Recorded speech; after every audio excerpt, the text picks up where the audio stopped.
मैं देखा हूँ कि अपने अपने तरीके से तथागत को सम्मान किया है। मैं रास्ते में आ ही रहा था घर से, तो 2-3 मरतबे हमारे बड़े भाई संजीव कुमार चौधरी जी ने कहा कि जल्दी आइए, शायद कार्यक्रम आपके कारण कुछ डिले हो रहा है। मैं तथागत के लिए कुछ ले नहीं पाया और ब्लॉक के गेट पे जो एक दुकान है वहाँ पे मैंने पूछा कि कोई विवेकानंद का या बुद्ध की कोई तस्वीर है तो मुझे फटाफट आप दे। उन्होंने बोला कि तस्वीर नहीं है, आप कहें तो मैं बना दूं। मैं फिर कहा कि चलो आप बना दो, तो मैं फिर मैं बिजी हो गया और मैं ले नहीं आया। इसके लिए मैं माफी चाहूँगा। तथागत मैं आपसे मैं छोटा सा के लिए मैं आरजू लाया हूँ। आपसे मैं चाहूँगा कि मैं एक अपील करना चाहता हूँ कि आप किसी भी मेरे घर आए और मेरे साथ साग रोटी खाएं। एक थाली में आप लोग बैठ के खाना चाहते हैं। जब आपसे कोई पहचान पूछता है कि आप उसे जानते हैं, जब आप ये बोलते हैं कि हम साथ खाए हुए हैं, एक थाली में खाए हुए हैं, तो आपकी पहचान लगती बहुत गहरी है। क्या पता आप कल कहाँ चले जाएं। दुनिया बहुत बड़ी है, हो सकता है आप दिल्ली, फिर आप उसके बाद में और कहीं दूसरी जगह। तो आपसे मैं आग्रह करूंगा, मैं आपसे ये सुनना चाहूँगा, मेरी अपील है कि आप मेरे साथ मेरे घर में एक खाना खाएं।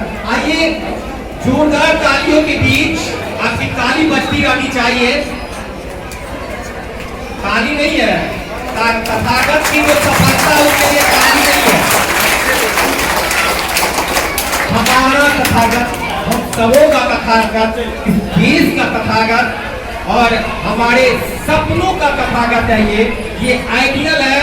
आने वाले इतिहास में नाम दर्ज कर चुका है। जब अंधराठारी का इतिहास लिखा जाएगा सुनहरे अक्षरों में, तथागत उसके नायक होंगे।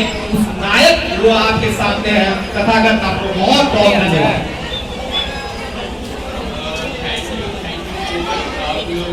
मुझे सुनने के लिए आए यहाँ पर। आप सभी को बहुत बहुत बड़ा धन्यवाद and thank you Raja sir for invitation of साग रोटी।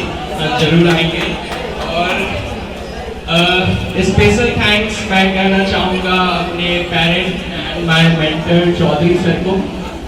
शायद उनके बिना मैं इतना बड़ा सपना नहीं देख पाता। मुझे स्पेशली लगता है कि कुछ करना बहुत बड़ी बात नहीं होती है, आइडियाज बहुत बड़ी बात होती है। अगर आपके पास किसी चीज को लेके आइडियाज है तो आप कर सकते हो। एक कोट है कि one can think it, one can do it. अगर कोई शायद सोच सकता है तो कर सकता है। शायद मुझे नहीं लगता कि गांव भर में जिस मिडिल क्लास फैमिली से हम लोग आते हैं, इतना बड़ा हम ड्रीम रख पाते हैं कि हम इंडिया लेवल पे टॉप करें। शायद ही नहीं, और शायद हम भी नहीं रखते अगर मेरे पेरेंट्स इतने सपोर्टिव और मेरे पास अगर चौधरी सर जैसे मेंटर नहीं होते। कभी कभी लगता था कि मैं भी स्कूल में था तो जब गांव घर में रहता था तो पेपर आता था, उस पर एयर लिखा हुआ रहता था, AIR करके। तो मैं बचपन में समझ नहीं आ पाता था एयर टू एयर बस क्या है, कभी नहीं समझ आया। जब 9th-10th में गया तो समझ आया जो एयर हवा नहीं, वो ऑल इंडिया रैंक था। और मैं बचपन से उसको देखता था कि आकाश एयरलाइंस वाले पोस्ट करते थे, काफी ये 20-25 साल से चला आता है। तो मेरा सबसे पहले माय कंसर्न रहेगा स्टूडेंट्स को लेके, क्योंकि मैं शायद उन्हीं के लिए मोटिवेशन हूँ। तो ये तो अलग बात है कि मेरे पेरेंट्स ने इतना तारीफ करा, लोगों ने इतना तारीफ करा कि मैं बचपन से ही तेज था। और मुझे लगता है शायद मुझसे बेहतर मुझे कोई नहीं पहचान सकता।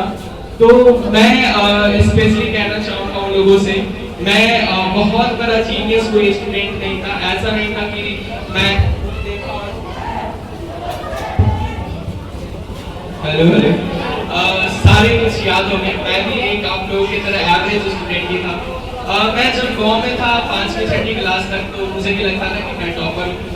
बट फाइनली जब मैं पढ़ना गया तो वहाँ पे रियल कंपटीशन मेरे को फील हुआ जो कितने जीनियस स्टूडेंट हो सकते हैं। मैंने वहाँ पे कभी टॉप नहीं किया, स्पेशली 7th के बाद मैंने कभी स्कूल में टॉप नहीं किया। एक एवरेज मार्क्स के मेरे 10th में थे 86%, बट मेरे पास एक कॉन्फिडेंट था। अगर मैं नीट को लेके काफ़ी सीरियस था, मेरे को ये मैं बिल्कुल इस चीज़ को लेके क्लियर था, अगर मैं नीट की तैयारी करूँगा इसमें मैं किसी को नहीं आने दूंगा, यहाँ पे मैं नंबर 1 रहूँगा। ये मेरी एक अंदर एटीट्यूड था कि भाई इधर तो किसी को नो एंट्री मिलेगी, मैं ऐसा स्कोर लाऊंगा कि भाई मेरे को कम्पीट नहीं कर पाओगे कभी। You can just compare me, you can't compete me. मेरा एक ड्रीम था और शायद मैंने वो कर दिखाया। और मैं स्पेशली स्टूडेंट्स को कहना चाहूँगा कि हम यूनिवर्स के साइज को एस्टिमेट नहीं कर सकते, उसमें लगभग ऑलमोस्ट 200 बिलियन गैलेक्सीज हैं और एक गैलेक्सीज के अंदर 100 बिलियंस ऑफ स्टार्स होते हैं। बट और उस एक स्टार, छोटा सा स्टार हमारा सन है और उसके पास एक छोटा सा प्लैनेट अर्थ है। यदि हम इस यूनिवर्स में अपना पोजीशन को पता करें तो शायद हम चींटी से भी छोटा अपना पोजीशन बता सकते हैं इस यूनिवर्स में। अगर हम उस चींटी से भी छोटे से प्लैनेट पे अगर अपना नाम नहीं कर पाते हैं तो ये हमारे जन्म का अपमान होगा। हम बॉर्न ही क्यों हुए अगर हम इस छोटे से चींटी के जगह पे अपना नाम नहीं कर पाते हैं। तो मैं कहूँगा कि हर इंसान के अंदर पोटेंशियल होता है, अटमोस्ट पोटेंशियल होता है कि वो चीज़ को अचीव कर पाए, बट शायद वो मेहनत ही नहीं करते। तो अगर आप अपने पेरेंट्स के सेक्रीफाइसेस के लिए मेहनत करें, अगर आपको आपके पेरेंट्स ने अगर ट्रेन में ट्रैवल कराया है तो खुद से वादा करिए कि आप उनको फ्लाइट पे चढ़ाएं। अगर आपके पेरेंट्स ने आपको बाइक दिलाई है तो आप खुद से वादा करिए कि हम उनको एक दिन कार दिलाएंगे। ठीक है, धन्यवाद। और आप सबको बोलेंगे मेहनत करिए, मेहनत से ही सब कुछ हासिल होता है। Thank you so much.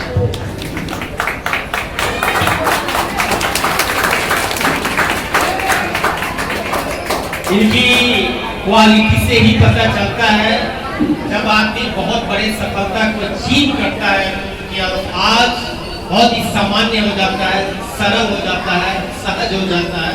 और जो ने बहुत ही सहज तरीके से उसने बताया कि मैं कोई बहुत आले दर्जे का जो है तेज विद्यार्थी नहीं था, एक सामान्य सा विद्यार्थी होकर यहाँ तक मैं पहुँच सकता हूँ, तो आप सभी भी पहुँच सकते हैं। यही विश्वास करके और यही सोच के आप सभी छात्र और छात्रा यहाँ से जाएंगे वापस। लेकिन आज का ये जो कार्यक्रम तय हुआ, हम और आप आए, तथागत के ऊपर ढेर सारी चर्चा किए, शिक्षा के ऊपर चर्चा किए, सफलता के लिए हम लोगों ने अपने आप में चर्चा किया, सभी बच्चों को मार्गदर्शन दिया। वो कार्यक्रम का जो आयोजन किया वो है चौधरी पाठशाला, संजय कुमार चौधरी। और जैसा कि बताया चंदन चौधरी जी ने बहुत ही ईमानदारी और बिल्कुल बेबाकी से कि कैसे कैसे उन्होंने यहाँ पर लाया संजय जी को और फिर इनकी यात्रा कैसे कैसे शुरू हुई।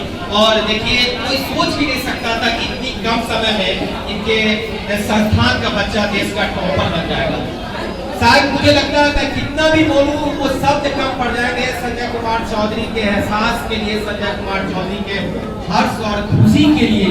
उनकी जो अंदर की खुशी होगी वो मैं कभी बोल